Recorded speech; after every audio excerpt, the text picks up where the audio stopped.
Ok, alors ce qu'on va faire là du coup, c'est qu'on va s'occuper du profil utilisateur. Donc là, je vais déjà vérifier que mon serveur est bien lancé. Pop, pop, pop, pop, pop. Ouais, c'était bon, il était lancé. Donc là, je vais me rendre sur la racine de mon application depuis mon navigateur. Donc là, on est ici. Donc c'est pas fameux, c'est pas très beau ce que j'ai de mon côté, mais mais voilà. Ok, donc ce qu'on va faire là, c'est qu'on va se rendre sur sur la page des routes. Donc là, je suis connecté. Et déjà, ce que je vais vous montrer dans un premier temps, c'est la page d'édition des informations. Tout le monde me reçoit là pour l'instant? Ok, génial. Donc vous voyez ici, on a une route qui s'appelle Device Registrations Edit. Donc cette page-là, c'est la page qui va vous permettre de modifier vos informations.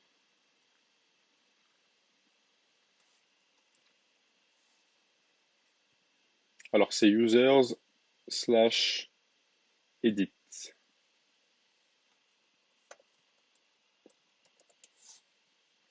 Vous voyez, ici on a cette page qui est déjà faite. On peut modifier l'email, le password. Et voilà. Et pour enregistrer les modifications, il faut taper le mot de passe courant. On ne va pas se concentrer sur cette page-là. On va réécrire cette page via le scaffold. On va overrider cette route via le scaffold parce que il y a quelques trucs à faire qui sont un peu complexes dans la configuration de device et j'ai pas envie que vous perdiez de temps dessus. Donc ce qu'on va commencer par faire là sur notre application, c'est qu'on va se faire un raise, generate, scaffold, contrôleur de user. D'accord? Donc là, le scaffold controller, il a créé un user controller, il a rajouté une ligne à notre fichier de route, ainsi que les vues associées. Donc là, on va se rendre sur slash users, donc slash users qui correspond à l'index des users et qui ne fonctionne pas.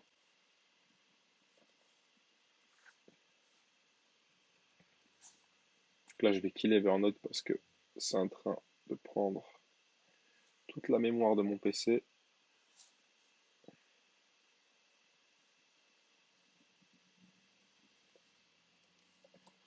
Donc là, j'ai bien mon users controller avec les actions associées. Là, j'ai mon route.rb. Et ici, ben, je vais rajouter ressources de points users. Donc vous voyez, ça c'est l'action qui permet de créer des users. Donc là, j'ai aucun champ dans mes colonnes parce que dans mon scaffold, j'ai pas spécifié les champs. Donc ce que je vais faire, c'est que je vais faire un raise. Je vais retaper la commande que j'ai tapée et je vais remplacer mon mot-clé generate par destroy. Donc je vais supprimer le scaffold que j'ai fait et je vais le remplacer par user et je vais mettre l'email pour qu'au moins j'ai l'email de mon utilisateur. Donc là, je me re-rends sur cette page et j'ai bien l'email dans les champs qui sont affichés. Donc depuis cette page-là, on peut créer un nouvel utilisateur. Donc c'est pas comme ça qu'on veut pouvoir les créer. À la limite, on les fait depuis l'interface d'administration, mais pas depuis une page comme celle-là. Donc là, je vais aller dans mon users controller.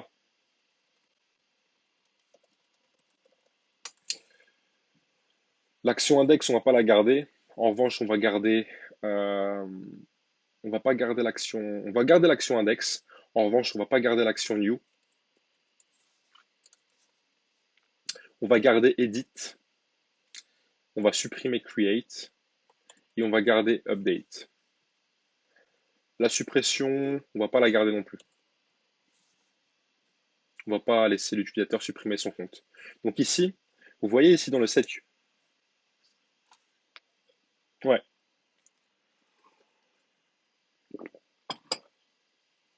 Donc vous voyez ici, on a le set user. Le set user, on va pas tellement l'utiliser. Ce qu'on va faire plutôt, c'est qu'on va enfin le set user, on va le remplacer par euh, @user est égal current user pour que le user courant, en fait, il puisse uniquement... Non, on va le garder tel quel. Alors, on va mettre ça dans le show. Mais pour l'edit et pour l'update,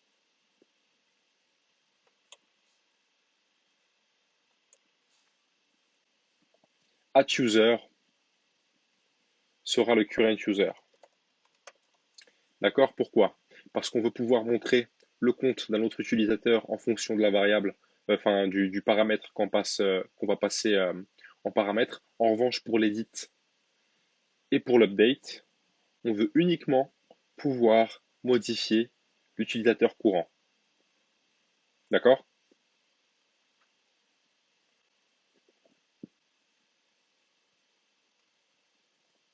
Donc là, on rafraîchit la page. Destroy n'existe plus. Vous voyez? The action destroy could not be found. Donc là, j'ai bien mon action show. Et c'est cette page-là qu'on va vouloir modifier. D'accord? Donc là, on va venir regarder les différentes routes de mon application.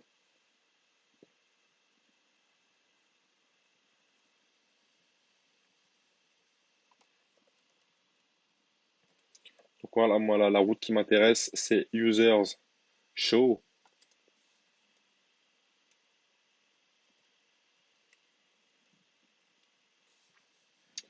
Et pour ça, il faut simplement que je fasse... Moi, ce qui m'intéresse, c'est le user show, donc pour montrer mon profil. Et donc là, je vais aller dans mon application.html.erb. Et dans la navbar, ici, je vais venir remplacer... qu'est-ce que je vais venir remplacer? Donc je vais écrire mon profil quelque part. Je vais remplacer link. Donc ici, à la place de link, je vais mettre mon profil. Et ici, je vais venir mettre le path du current user. Donc ça, en vérité, c'est moche. Du coup, ce que je vais faire plutôt, c'est un link to. D'accord? Donc c'est l'équivalent, mais qui utilise le helper de Rails pour faire un lien. Donc ici, je vais mettre mon profil. Et en deuxième paramètre, je vais simplement mettre user path, entre parenthèses, current user. Et je vais réutiliser la même classe qui est nav link. Donc ça, je peux le supprimer. Donc vous voyez ici, cet item-là, en revanche, je veux uniquement l'afficher quand mon utilisateur il est connecté. Donc là, ce que je fais, c'est que je mets un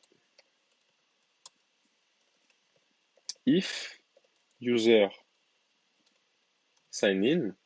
Donc cette méthode-là, ce helper-là, il va nous renvoyer un booléen qui est true ou false. Donc si jamais mon utilisateur il est connecté, ça va renvoyer true. Et dans ce cas-là, uniquement dans ce cas-là, on affiche mon profil qui nous permet d'afficher le profil de l'utilisateur. Donc là, je rafraîchis ma page et l'élément link que j'ai ici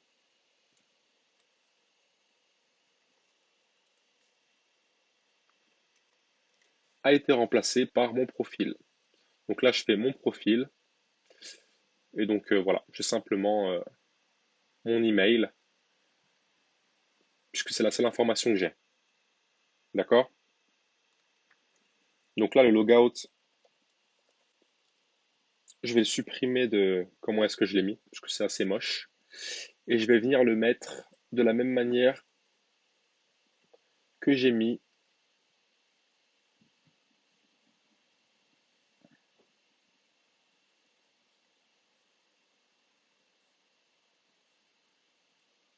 mon autre lien. Donc ça, je le supprime d'ici. Ça, pareil, parce que c'est moche et que ça sert à rien. Et juste à côté de là, donc si le user il est connecté, 。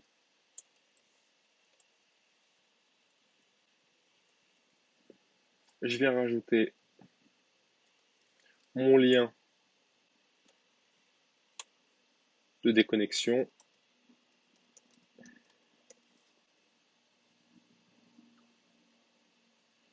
Et là, je rajoute un else au cas où je ne suis pas connecté pour me connecter. D'accord? Tout le monde me suit jusque-là ou pas? Donc, lien de déconnexion que je mets ici. Là, je suis un peu en train de cleaner parce que c'était un petit peu crade. Alors, là, j'ai une erreur dans la syntaxe. Qu'est-ce que j'ai fait? Ah oui, j'ai mis deux end ici. Forcément, ça a généré une erreur.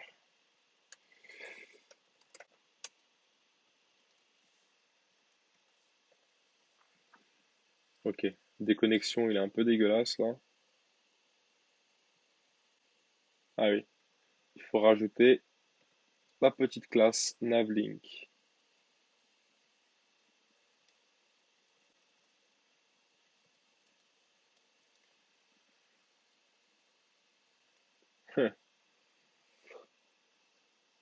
À chaque fois, je casse un truc. Ah oui, parce que là, vous voyez, j'ai utilisé des parenthèses pour mon link to. Là, j'ai enlevé les parenthèses dans la vue. Je trouve pas ça nécessaire. Voilà, donc là au moins j'ai home, mon profil, des connexions. Et là j'ai mon petit footer, donc il n'y a rien dedans pour l'instant. Donc là j'ai mon profil. Et vous voyez ici j'ai un petit bouton edit. Donc ça la page qui s'affiche ici, c'est le profil utilisateur. D'accord? Donc là je vais dans le profil utilisateur, il s'affiche dans user show.html.erb. Le petit lien que j'ai ici là, le edit user path, on veut l'afficher que si l'utilisateur courant il correspond à l'utilisateur qu'on a affiché. D'accord? Donc si c'est bien mon profil utilisateur, je veux pouvoir l'éditer. Sinon, non. Donc comment est-ce que je vérifie que l'utilisateur qu'on affiche, c'est bien l'utilisateur courant?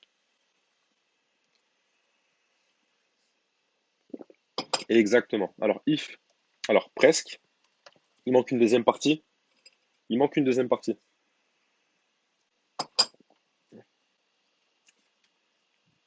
Non, on veut vérifier que @user est égal à current user.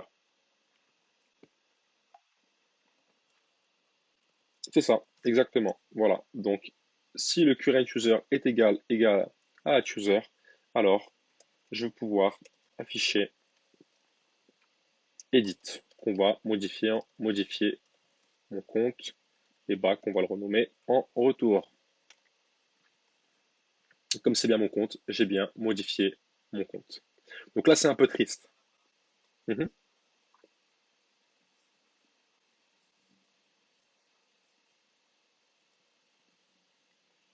Ici, ok,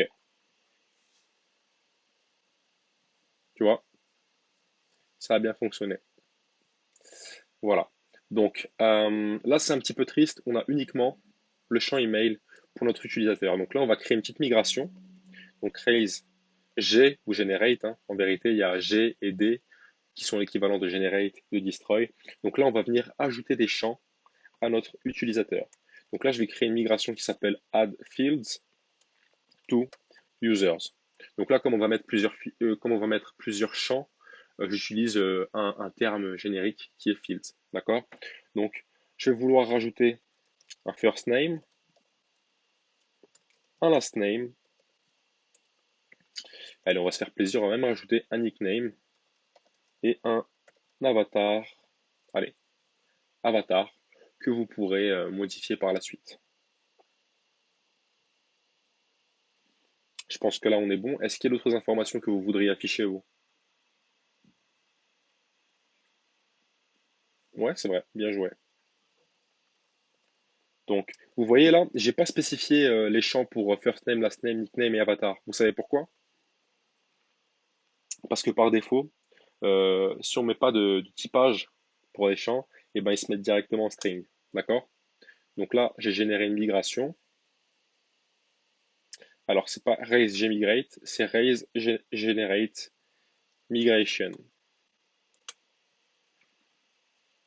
Donc là, j'ai mon fichier de migration, donc add fields to users, et vous voyez ceux pour qui je n'ai pas spécifié le typage à uString par défaut. D'accord? Donc là, pour que la migration soit effective, je lance un coup de raise db migrate, et une fois que c'est fait, je retourne dans mon show et je viens rajouter les champs first name, last name, nickname et bio. Alors prénom, first name, nom, last name, pseudo, nickname et bio, bio. Ça aurait pu être description. Donc là, j'ai rafraîchi ma page et j'ai des champs vides puisque pour l'instant, ces champs ne sont pas peuplés. Alors là, du coup, je vais aller dans modifier mon compte. Malheureusement, ici, j'ai que le champ email. Donc, je vais aller dans le fichier qui s'appelle comment, à votre avis, pour modifier cette page? C'est presque ça, sauf qu'il y a une petite subtilité. En fait, ici, on rend un formulaire. On affiche le formulaire, un partial qui contient le formulaire. Donc ici, on fait un render de forme, puisque on ne veut pas se répéter. Comme on utilise le même formulaire pour new et pour edit, on render un form ici. Donc là, on va simplement venir ajouter first name, last name, nickname et bio. First name, last name, nickname et bio. Je rafraîchis ma page. Donc là, tout est bien mis. Donc là, regardez ce qui va se passer. Je vais peupler mes champs. Et qu'est-ce qui va se passer à votre avis? Est-ce que ça va se sauvegarder? Non. Pourquoi à votre avis?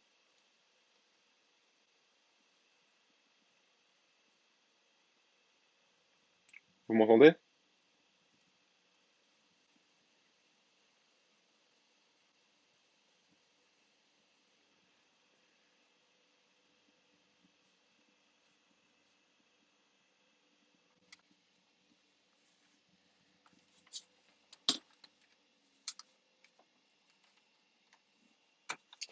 Ouais.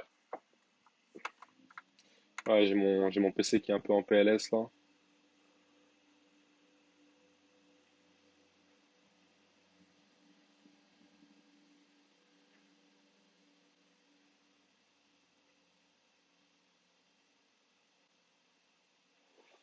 Ça va mieux là ou pas? Vous m'entendez? Donc là, vous... Ok. Alors, je vais repartager mon écran. Donc là, vous voyez, j'ai peuplé mes champs. J'ai mis Toto partout et rien n'a été sauvegardé. Est-ce que vous savez pourquoi?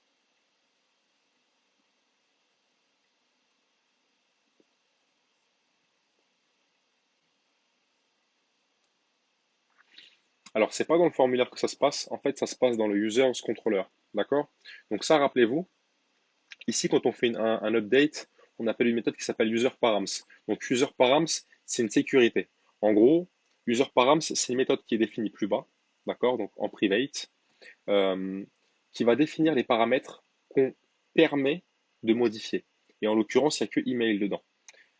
Ça évite quoi? Ça évite qu'un utilisateur il vienne rajouter des champs à la volée, comme enfin, des champs que vous ne voulez pas qu'il puisse modifier et qu'il les modifie. D'accord? Donc là, je vais venir rajouter first name, last name, nickname et bio dans user params. En fait, ça, c'est un peu les paramètres autorisés. D'accord? Donc là, vous voyez, ça fait params.require de user et ça permet les paramètres suivants. Alors, pour vous montrer ce qui se passe, c'est qu'on envoie les paramètres suivants. Vous voyez les params qui sont là. Donc, parameters, vous avez un token ici. Et ici, vous avez user dans lequel il y a les paramètres suivants. Donc require, ce qu'il fait, c'est qu'il va dans le hash qui est associé à la clé user et il permet les paramètres qu'on a énoncés. En l'occurrence, email, first name, last name, nickname et bio. Donc là, je fais modifier mon compte. Et si je rajoute en first name Didier de Rosin, que je mets un nickname bidon et je clique sur update user, mes champs ont bien été sauvegardés. Ça va pour vous pour l'instant ou pas? Donc voilà, ça c'est la manière dont je vais pouvoir afficher mon profil utilisateur. Donc on va se rajouter un élément à notre navbar. Donc pour ça, je vais retourner dans application.html.erb et on va même isoler la navbar puisque voilà, ça commence à être un peu le fouillis dans notre application, dans notre fichier de layout application.html.erb et on va isoler ça. Ouais, c'est ce que tu avais fait hier exactement. Donc là, on va venir isoler ça dans un fichier render, dans un fichier header.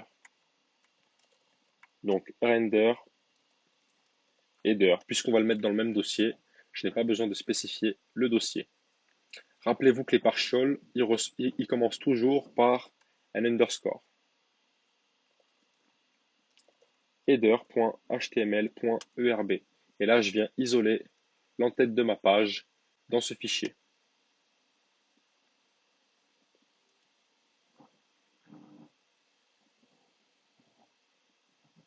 Ok, non, pardon.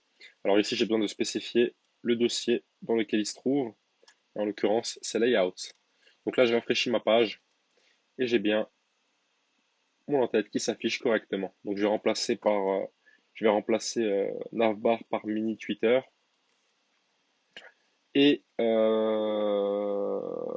je vais rajouter un item. Donc là ici j'ai mon profil. Je vais rajouter tous les utilisateurs juste avant. Tous les utilisateurs. Là, imaginons que je ne me souvienne pas du path qui liste tous les users. Je lance un coup de raise root.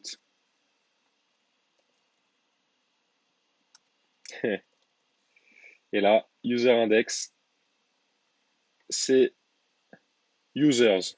Donc là, ici, ça ne le spécifie pas quand vous le faites depuis la ligne de commande, mais c'est users path.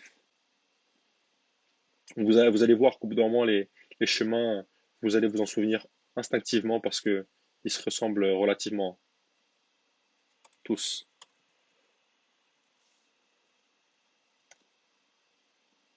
Donc voilà, tous les utilisateurs, ils sont ici. Et donc, ce qu'on va faire nous, dans la prochaine étape, c'est que déjà, bon, on va supprimer euh, edit et destroy si jamais c'est pas notre compte. On va tout simplement supprimer edit et destroy et on va rajouter un petit bouton follow pour faire un préambule au follow d'autres utilisateurs. Donc là, on va se rendre dans user index.html.erb et on va supprimer edit et destroy. Et du coup, ici, on n'a plus besoin de faire un call span de 3, mais de 1, puisqu'on a supprimé deux champs.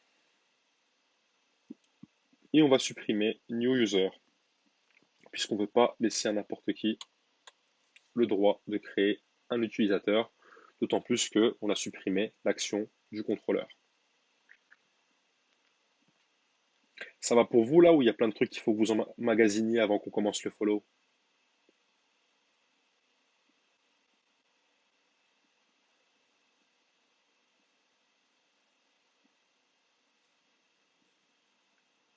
Ok.